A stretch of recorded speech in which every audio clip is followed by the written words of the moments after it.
भारत माता की। भारत माता की।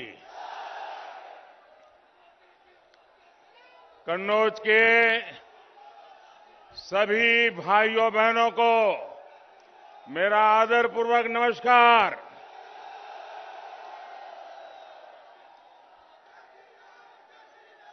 आप सभी इतनी बड़ी संख्या में भारतीय जनता पार्टी को आशीर्वाद देने आए हैं।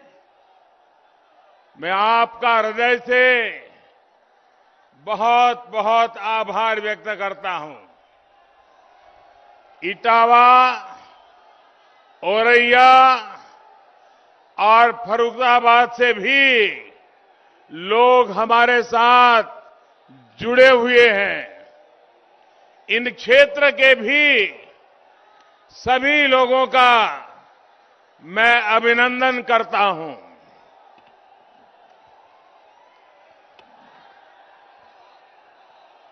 कन्नौज की आबोहवा में इत्र की खुशबू तो होती ही है, लेकिन साथ साथ यहां के लोगों के परिश्रम की सुगंध भी होती है। आप लोगों का विकास हो, इस क्षेत्र का विकास हो, निरंतर विकास हो, हर व्यापारी कारोबारी का बिजनेस और बढ़े, इसी कामना के साथ मैं आप सबको अनेक अनेक शुभकामनाएं देता हूं। बीते दिनों उत्तर प्रदेश हो, गोवा हो, उत्तराखंड हो, जहां जहां बीजेपी के पक्ष में मुझे वहां कार्यक्रमों के लिए जाना हुआ, भारतीय जनता पार्टी के पक्ष में एक अभूतपूर्व लहर मैंने देखी है। अभी मैं उत्तराखंड से आ रहा हूं। जो मिजाज उत्तराखंड मैंने देखा है, जो उत्साह और उमंग मैंने उत्तराखंड में देखा है, भाइयों बहनों, ऐसा लगता है कि भारतीय जनता पार्टी इन राज्यों में पहले से ज्यादा कैसे सीटें प्राप्त करे, ये जैसे जनता ने मन बना लिया है। और भारतीय जनता पार्टी की सरकार बनाने के लिए आज भाजपा का कार्यकर्ता जितनी मेहनत कर रहा है, उससे ज्यादा उत्तर प्रदेश के, गोवा के, उत्तराखंड के, पंजाब के, मणिपुर के, वहां के मतदाता जी जान से जुटे हैं, रात दिन मेहनत कर रहे हैं। मैं इन मतदाताओं का हृदय से आभार व्यक्त करता हूं। आज मैं कन्नौज की धरती से उत्तराखंड के लोगों को, गोवा के लोगों को फिर एक बार कहूंगा कि 14 फरवरी को अधिक से अधिक मतदान करके रिकॉर्ड बनाएं। और साथियों, मैं आपसे एक बात कहूंगा, यूपी में लड़ाई इस बात की नहीं है कि किसकी सरकार बनेगी या किसकी सरकार नहीं बनेगी। पूरा यूपी जानता है, पूरा देश जानता है कि आएगी तो भाजपा ही, आएंगे तो योगी ही। और पहले चरण के चुनाव ने ये पक्का कर दिया है कि आएगी तो भाजपा ही, आएंगे तो योगी ही। बस अब मुकाबला इस बात का है कि बीजेपी की जो पूर्ण बहुमत की सरकार बनेगी, वो पहले से कितनी ज्यादा सीटें लेकर के बनेगी, इसका मुकाबला चल रहा है। और इस मुकाबले में भी आगे निकलना है। इसलिए भाजपा समर्थकों के लिए भी एक एक वोट की अहमियत है। योगी जी आज फ्रंट फुट पर जो मोर्चा संभाले हैं, तो उसके पीछे भी आपके एक एक वोट की ताकत है, आपके समर्थन की ताकत है। हमें मिलकर इस ताकत को और बढ़ाना है। भाइयों और बहनों, पहले चरण के मतदान ने एक और बात साफ की है। 2 दिन से गौर परिवारवादियों को सपने दिखना बंद हो गए हैं।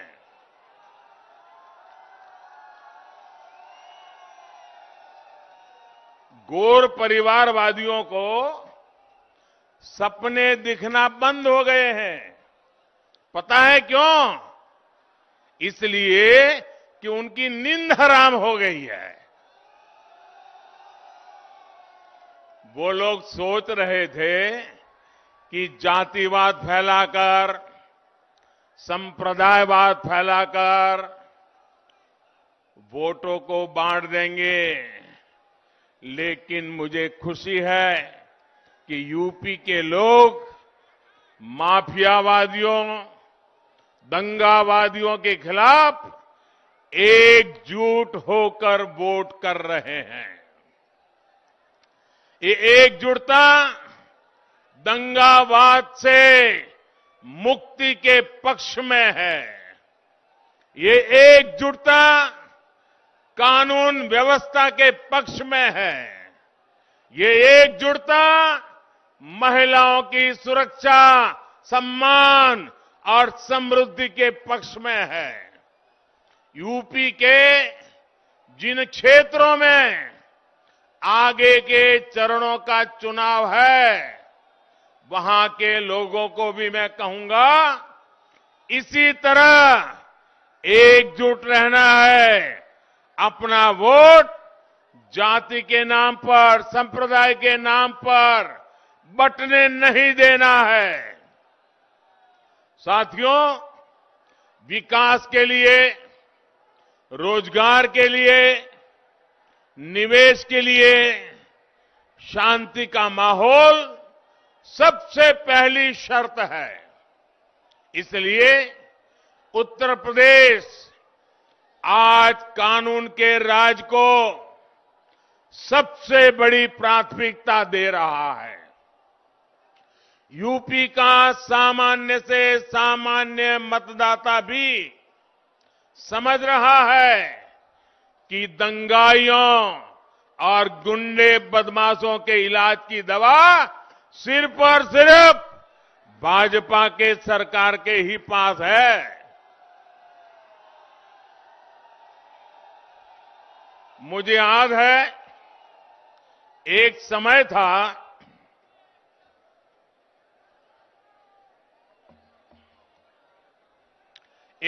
था जब गुजरात में भी ऐसी ही स्थिति थी। कांग्रेस के बरसों के शासन ने वहां ऐसी स्थितियां बना दी थी कि न व्यापार कारोबार फलता फूलता था, न लोग सुरक्षित महसूस करते थे, और हर साल अनेक दंगे होते थे। हर बार खबरें आती थी, वहां दंगा हो गया, वहां दंगा हो गया। वहां पर हर वर्ष जगन्नाथ जी पुरी में जैसे जगन्नाथ जी की रथ यात्रा निकलती है ना, वैसे अहमदाबाद में जगन्नाथ जी की रथ यात्रा निकलती है। और अनुभव यह है, पिछले बीजेपी सरकार आने से पहले 10 साल में 7 साल ऐसे जाते थे कि कोई न कोई दंगा हो जाता था।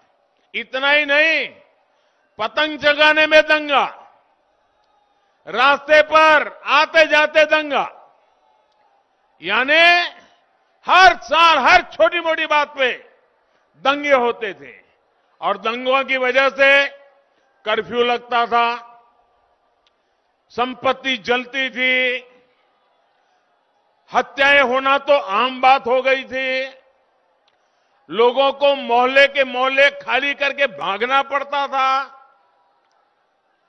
और इसके बाद खाली मकानों को सस्ते में खरीदकर उस इलाके की पहचान भी बदल ली जाती थी। इसी प्रकार के दुष्चक्र में गुजरात लंबे अरसे तक फंसा हुआ था। गुजरात के लोगों ने जब बीजेपी को मौका दिया तो स्थितियां बदलना शुरू हो गई। हमने सबसे बड़ी प्राथमिकता कानून व्यवस्था को दी, कानून के राज को दी। इसी का नतीजा है कि पिछले 2 दशकों से गुजरात में कोई बड़ा दंगा नहीं हुआ है। अब वहां हर वर्ग, हर संप्रदाय के लोग अपने विकास, गुजरात के विकास, देश के विकास में जुटे हुए हैं। और आप देखिए, सभी के प्रयासों से गुजरात भी किस तरह विकास की नई ऊंचाइयों को छू रहा है। कन्नौज के मेरे भाइयों बहनों, आप मुझे बताइए, हमें शांति चाहिए कि नहीं चाहिए? कानून का राज चाहिए कि नहीं चाहिए? दंगों से मुक्ति चाहिए कि नहीं चाहिए? गुंडागिर्दी बंद होनी चाहिए कि नहीं होनी चाहिए? माफियाशाही बंद होनी चाहिए कि नहीं होनी चाहिए? बेटियों को सम्मान की जिंदगी मिलनी चाहिए कि नहीं मिलनी चाहिए? व्यापारी सुख शांति से व्यापार करे, ऐसी स्थिति चाहिए कि नहीं चाहिए? ये काम भाजपा सरकार ही कर सकती है, योगी जी की सरकार ही कर सकती है। उधर साथियों, देखिए जगह कम है, लोग ज्यादा है, आप वहीं रहिए प्लीज, आगे आने की कोशिश मत कीजिए। आप वहीं रहिए, आपका प्यार मेरे सर आंखों पर भैया।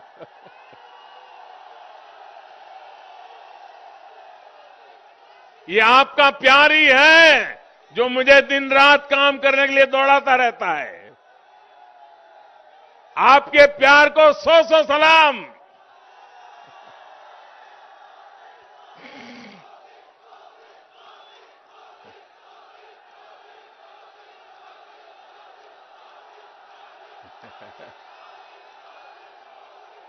भाइयों बहनों, उत्तर प्रदेश में भी हमें कानून व्यवस्था को सर्वोच्च प्राथमिकता देनी है। योगी जी के नेतृत्व में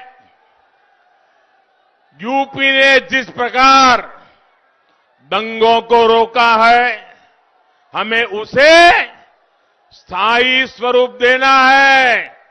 दोबारा ऐसी हरकतों को उत्तर प्रदेश में पनपने नहीं देना है।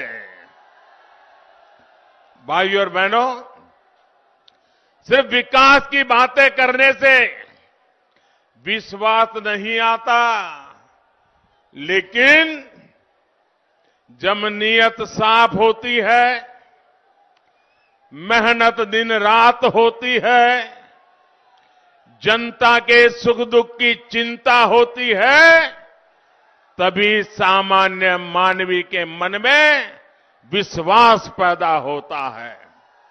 लेकिन जिनकी राजनीतिक बुनियाद अपराध, गुंडागर्दी और भ्रष्टाचार पर टिकी हो, वो कभी सुधर नहीं सकते। आप देखिए कैसे कैसे उम्मीदवारों को इन लोगों ने टिकट दिया है। इनके ज्यादातर उम्मीदवार हिस्ट्री सीटर हैं और उनकी तो हालत ऐसी है, कई लोग तो जेल से ही चुनाव लड़ रहे हैं। साथियों, लोकतंत्र की व्याख्या करते हुए पूरे विश्व में एक बात कही जाती है, लंबे अरसे से कही जाती है और कहा जाता है, government of the people, by the people, for the people. यानी जनता का जनता के लिए और जनता द्वारा शासन। हमारे देश की गैर परिवारवादी पार्टियों ने लोकतंत्र की इस भावना को ही बदल दिया। ये लोगों का मंत्र क्या बन गया है, ये लोग क्या कहते हैं, उनका सूत्र क्या है, of the people, by the people, for the people नहीं। उनका सूत्र है परिवार का, परिवार के लिए, परिवार द्वारा शासन। Government of the family, by the family, for the family. इसलिए यूपी के लोगों ने फिर ठान लिया है कि उन्हें सिर्फ अपने परिवार के स्वार्थ के लिए काम करने वाले लोग अब उत्तर प्रदेश में नहीं चाहिए। यूपी के लोगों को तो पब्लिक की सेवा करने वाले लोग चाहिए, परिवार की सेवा करने वाले नहीं। इन गैर परिवारवादियों की कुनीति का एक गवाह कन्नौज का इत्र उद्योग भी है। इन्होंने अपने भ्रष्टाचार से, अपने काले कारनामों से यहां के इत्र कारोबार को भी बदनाम किया। इन्होंने इत्र को करप्शन से जोड़ दिया। हम इस इत्र को ग्लोबल ब्रांड बनाने में जुटे हुए हैं। दुनिया में कन्नौज के इत्र का डंका बजे, इसके लिए हम काम कर रहे हैं। साथियों, पहले की सरकारों के समय उत्तर प्रदेश के जिलों की पहचान, यहां पहले जिलों की पहचान कैसे होती थी, फलाना जिला, फलाना माफिया, वो जिला, वो माफिया, उधर वाला जिला, वो बदमाश। जिलों की पहचान ऐसे ही माफियाओं से होती थी। 5 वर्ष के भीतर भीतर अब योगी जी की सरकार के समय यूपी के जिलों की पहचान वहां के उत्पादों से हो रही है। 1 डिस्ट्रिक्ट 1 प्रोडक्ट के तहत योगी जी की सरकार ने औरैया के देसी घी को भी अंतर्राष्ट्रीय पहचान दिलाने में मदद की है। इटावा के बुनकरों द्वारा बनाए उत्पाद देश विदेश में धूम मचाए, इसके लिए भी प्रोत्साहन दिया जा रहा है। यूपी में ऐसे उत्पादों को अंतर्राष्ट्रीय मार्केट तक पहुंचाने के लिए भी काम हो रहा है। अब तो बुंदेलखंड एक्सप्रेस वे भी जल्द तैयार होने वाला है। इसका भी लाभ औरैया और इटावा सहित इस पूरे क्षेत्र को होने वाला है। साथियों, गांव, गरीब, किसान, पशुपालक सभी का जीवन बेहतर बनाने के लिए भी हम दिन रात काम कर रहे हैं। हमारे यहां पशुधन का क्या महत्व है, ये हमारे गोपालकों से बेहतर कौन बता सकता है। बीते वर्षों में हमारी सरकार ने गोबर धन योजना की शुरुआत की, राष्ट्रीय कामधेनु आयोग का गठन किया, डेयरी सेक्टर के इंफ्रास्ट्रक्चर के लिए हजारों करोड़ रुपए का विशेष फंड बनाया। हमने पहली बार पशुपालकों, मछली पालन से जुड़े लोगों को, उनको भी किसान क्रेडिट कार्ड की सुविधा हमारी सरकार ने दी है। साथियों, कोरोना की वजह से आज देश में लोगों के टीकाकरण की बहुत चर्चा हो रही है। कोरोना के कारण सबको पता है टीकाकरण कितना बड़ा काम होता है, कितनी मेहनत होती है, कितने लोग काम करते, सबको पता है। लेकिन एक बात मैं बताता हूं जिसकी बहुत चर्चा नहीं हो रही है, लोगों के ध्यान में भी नहीं आता है। क्यों? बात ऐसी भी है, जैसे कोरोना के समय वैक्सीन की चर्चा होती है, हमने हिंदुस्तान में आजादी के बाद पहली बार सबसे बड़ा एक काम चलाया है, वो है पशुधन की सुरक्षा के लिए। पशुओं के लिए बहुत बड़ा टीकाकरण अभियान चलाया है। आजादी के बाद पशुओं के टीकाकरण का ऐसा अभियान देश में पहली बार शुरू हुआ है। इस पर सरकार 13,000 करोड़ रुपए से ज्यादा खर्च कर रही है। पशुओं को फूट एंड माउथ डिसीज, मुंह पका और खुरपका बीमारी से निजात दिलाना हमारी प्राथमिकता है। भाई और बहनों, जो काम इनको छोटे लगते हैं, हमें उनमें गरीब की तरक्की का समाधान दिखता है। हमें उसकी चिंता थी जिसके पास या तो जमीन है ही नहीं या फिर बहुत कम है। हमें उन बहनों की चिंता थी जिनके लिए पशुपालन आत्मनिर्भरता का, आत्मसम्मान का माध्यम है। पशुपालन में जुटे एक बड़े समाज को, जिसे पिछड़ा कहा गया, हमें उनकी समृद्धि, उनकी गरिमा की चिंता थी। हमें उन पशुओं की चिंता थी जिनको बेसहारा, बेआसरा छोड़ दिया जाता है। इसलिए दूध के साथ साथ और जो दूध नहीं दे पाते हैं वो पशु का भी गोबर से भी धन कमाने के माध्यम आज हम विकसित कर रहे हैं।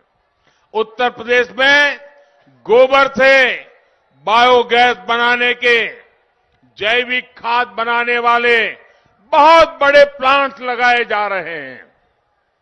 साथियों, हमारी सरकार नेचुरल फार्मिंग को भी बढ़ावा दे रही है।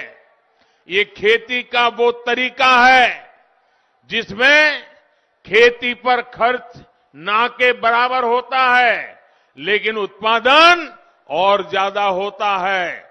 इसमें भी हमारे पशुधन की भूमिका है। देश के अनेक राज्यों के किसान आज केमिकल फ्री खेती कर रहे हैं, नेचुरल फार्मिंग कर रहे हैं और पहले से ज्यादा पैसा कमा रहे हैं। जो पशु कुछ लोगों को बोझ लगते हैं, वही पशु अब किसानों की कमाई बढ़ाने में मदद करने जा रहे हैं। अभी कुछ दिन पहले मेरी काशी से ऐसे कई किसानों से मुलाकात हुई थी। नेचुरल फार्मिंग का ये तरीका उत्तर प्रदेश के छोटे किसानों के लिए भी बहुत लाभकारी है। उनके अनुभव सुनकर के मुझे इतना आनंद आया। उन्होंने खेती में क्रांति का काम किया है। भाइयों और बहनों, कनौज को विशेष ध्यान में रखते हुए हमारी सरकार एक और अभियान चला रही है। मधुमक्खी पालन को बढ़ावा देने के लिए भाजपा सरकार ने 500 करोड़ रुपए का एक राष्ट्रीय अभियान शुरू किया है। इससे यहां के लोगों को दो तरह के लाभ मिलेंगे। एक तो मधुमक्खियों से फूलों की खेती को मदद मिलेगी, यानी एक तरह से इत्र उद्योग को सीधी मदद मिलेगी। दूसरा ये कि यहां अलग अलग फूलों के रस से बने अलग अलग सुगंध और स्वाद वाले शहद का उत्पादन संभव होगा और वो बढ़ेगा, जिसका दुनिया के बाजार में बहुत बड़ी आवश्यकता है। इस तरह के आधुनिक प्रयासों की उम्मीद आप परिवारवादियों से कभी नहीं कर सकते। भाइयों बहनों, भाजपा सरकार वर्तमान के साथ ही भविष्य की चुनौतियों को देखते हुए भी निरंतर काम कर रही है। चाहे हर गरीब को पक्का घर देना हो, हर गांव को तेज इंटरनेट की सुविधा देनी हो, हर गांव को पक्की सड़कों से जोड़ना हो, हाईवे एक्सप्रेसवे बनाने हो, गांव के पास ही अच्छे भंडार, आधुनिक कोल्ड स्टोरेज, कृषि आधारित उद्योग लगाने हो, इसके लिए हमारी सरकार ने बड़ी बड़ी योजनाएं बनाई हैं। 44,000 करोड़ 44,000 करोड़ रुपए से अधिक केन बेतवा लिंक परियोजना इसी का एक उदाहरण है। ये जो गौर परिवारवादी बड़ी बड़ी घोषणाएं कर रहे हैं, वो इन्हीं योजनाओं के भरोसे उनको बोलना पड़ रहा है। लेकिन भाइयों और बहनों, केंद्र की योजनाओं का लाभ उत्तर प्रदेश को तभी मिल सकता है जब यहां बेहतर तालमेल वाली सरकार हो। गरीबों को घर देने में यूपी अव्वल राज्यों में रहा, क्योंकि यहां डबल इंजन सरकार है। गरीब बहनों को मुफ्त गैस कनेक्शन तेजी से मिले, क्योंकि यहां डबल इंजन सरकार है। लाखों किसान परिवारों को पीएम किसान सम्मान निधि मिला, क्योंकि यहां डबल इंजन की सरकार है। आयुष्मान भारत योजना के तहत लाखों मरीजों को मुफ्त इलाज मिला, क्यों? क्योंकि यहां डबल इंजन की सरकार है।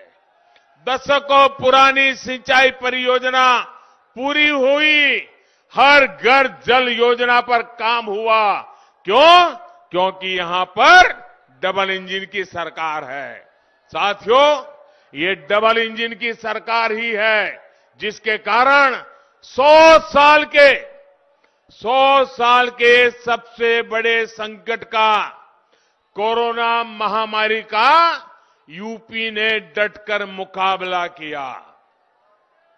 ऐसा संकट अगर उनके जमाने में आया होता, 2017 से पहले आया होता, तो उत्तर प्रदेश को बहुत बड़ी समस्या हो जाती।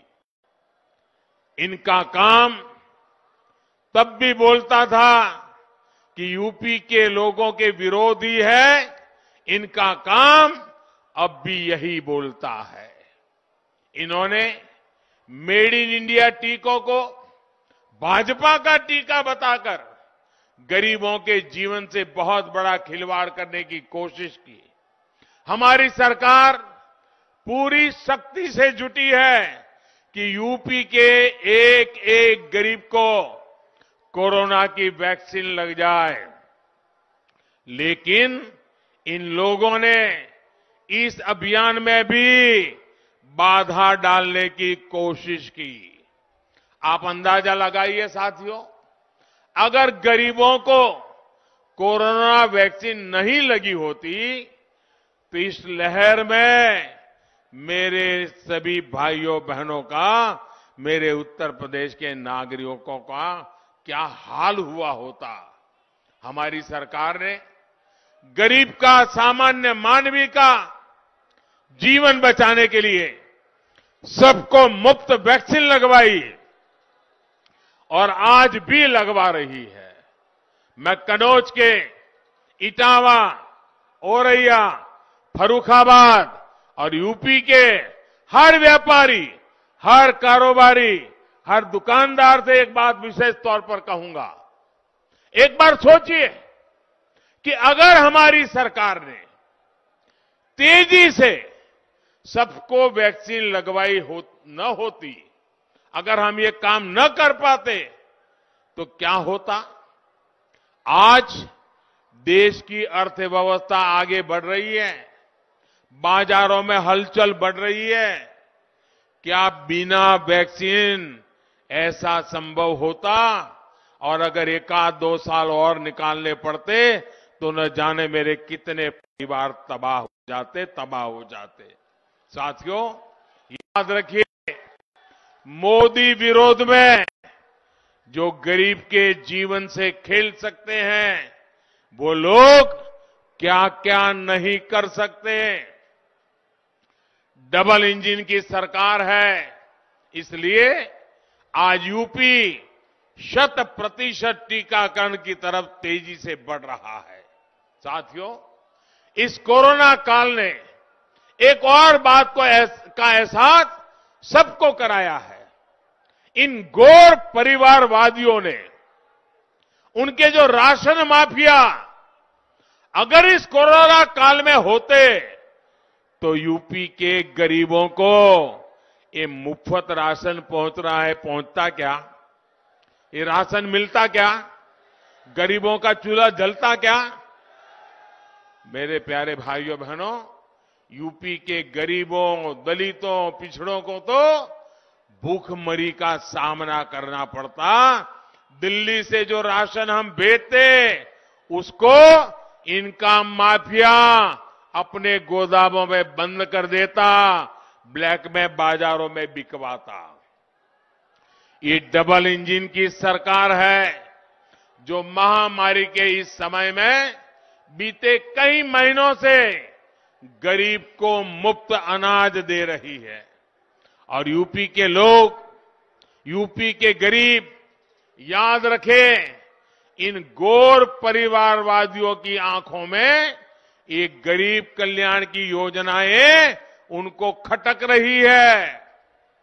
पहला मौका मिलते ही वो इन योजनाओं को, उसका लाभ गरीबों तक पहुंचना बंद कर देंगे और उनकी ये माफिया कंपनी, कटकी कंपनी सब कुछ तबाह कर देगी। भाइयों और बहनों, डबल इंजन सरकार कैसे काम करती है, वो शिक्षा और स्वास्थ्य के क्षेत्र में भी दिखता है। यहां स्वास्थ्य सुविधाओं के अभाव में गरीबों को, हमारी बहनों को लखनऊ, दिल्ली तक जाना पड़ता था, लेकिन अब medical college, super speciality hospital, paramedical institute यहीं बन रहे हैं। इससे स्वास्थ्य सुविधाएं तो बेहतर होगी ही, यहां के युवाओं के लिए डॉक्टरी और पैरामेडिकल के क्षेत्र में जाने का एक अवसर भी बढ़ेगा।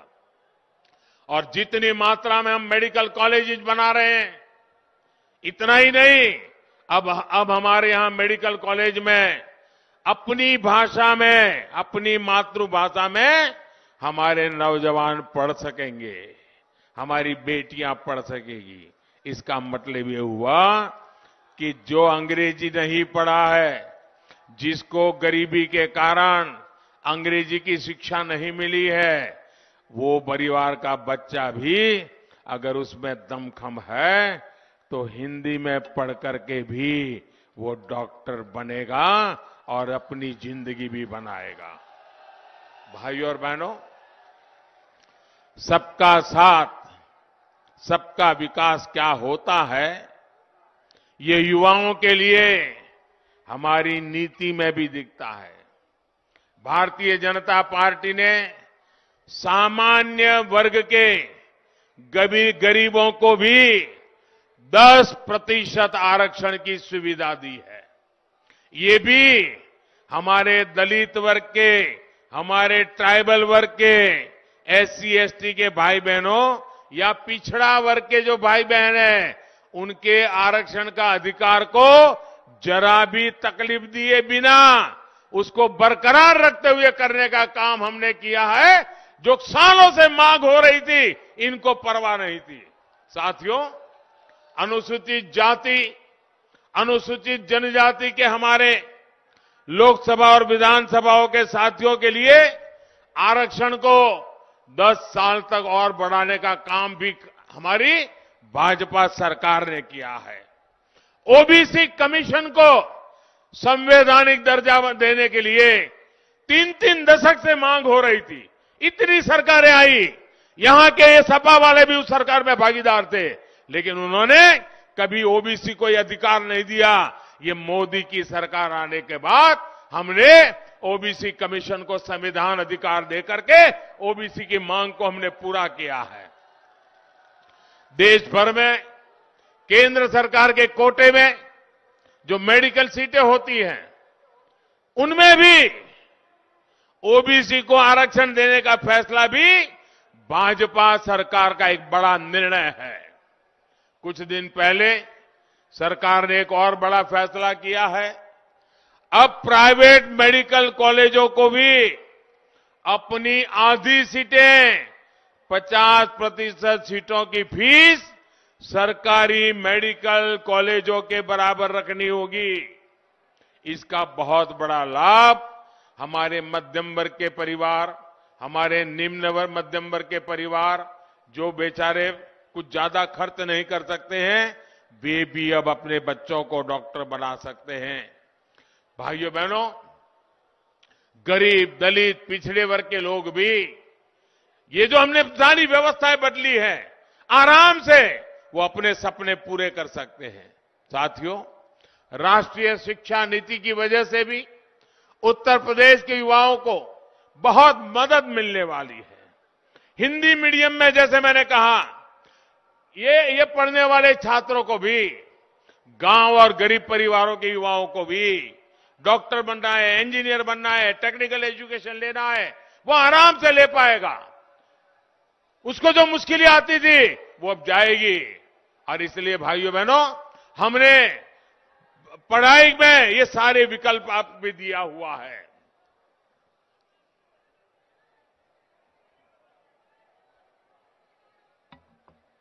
साथियों, जब आप मतदान केंद्रों पर जाकर हमें अपना स्नेह, अपना आशीर्वाद देते हैं, तब हमें नए संकल्पों की शक्ति मिलती है। सुविधा, सुरक्षा और सुअवसर देने के इस अभियान को हमें जारी रखना है। यूपी को दंगा मुक्त रखने के अभियान को हमें सशक्त करना है। हर बूथ को जगाना है, हर बूथ से लोगों को मतदान केंद्र पर लाना है। इस बार सिर्फ भाजपा को जिताना नहीं है, बल्कि बड़े मार्जिन से जिताना है। पुराने सारे रिकॉर्ड तोड़ के जिताना है। आप लोग ये काम करेंगे, घर घर जाएंगे, एक एक बूथ से अपने आसपास के लोगों को निकालेंगे, ज्यादा से ज्यादा मतदान करवाएंगे। भाइयों बहनों, ये चुनाव का समय है। मतदान के दिन पहले मतदान, फिर जलपान। इसी अपेक्षा के साथ आप सबको बहुत बहुत धन्यवाद। इस चुनाव में जो उम्मीदवार है, उनसे मेरा आग्रह है कि आगे आ जाइए। सारे उम्मीदवार आके खड़े हो जाएं और हमारे उप मुख्यमंत्री जी भी आ जाएं। आप सबका बहुत बहुत धन्यवाद। मेरे साथ बोलिए, भारत माता की। दोनों हाथ ऊपर करें, पूरी ताकत से बोलिए, भारत माता की, भारत माता की, भारत माता की। बहुत बहुत धन्यवाद।